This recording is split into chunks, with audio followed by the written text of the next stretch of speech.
అందరమ్మ ఈమె ఇల్లే అందరిల్లు.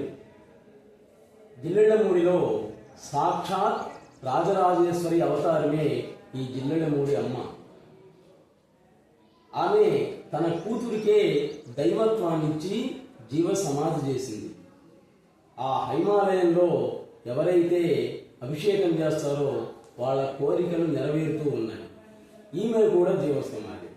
బ్రహ్మంగారు ఏ విధంగా జరగబోయేటువంటివన్నీ కూడా వివరించారో అదేవిధంగా జిల్లెళ్ళమూడి అమ్మ కూడా ఎన్నో అమృత వాక్యాలు వివరించారు.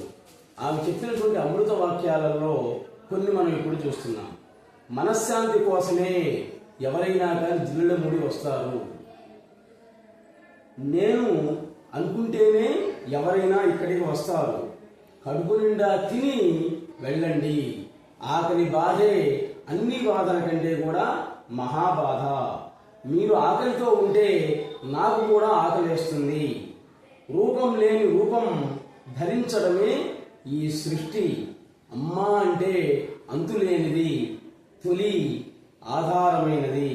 నీకున్న దాన్ని తృప్తిగా తిని ఇతరులకు ఆదరంగా పెట్టుకో అంటుంది అమ్మ.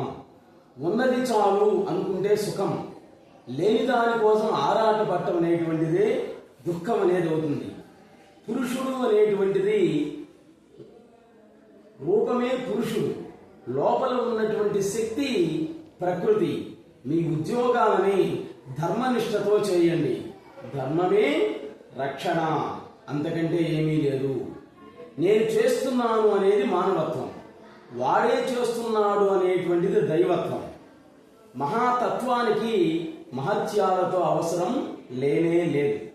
నీ నమ్మకమే భగవంతుడు, మంచితనమే దైవత్వం. కాలం నిండా ప్రవహిస్తున్నప్పటికీ కూడా నీకు దాహం అయితే దానికి మెట్లుండాలి. అదేవిధంగా ఎంత జ్ఞానం ఉన్నా కానీ గురువు అనుగ్రహం లేకపోయినట్లయితే ఏది సాధించలేవు.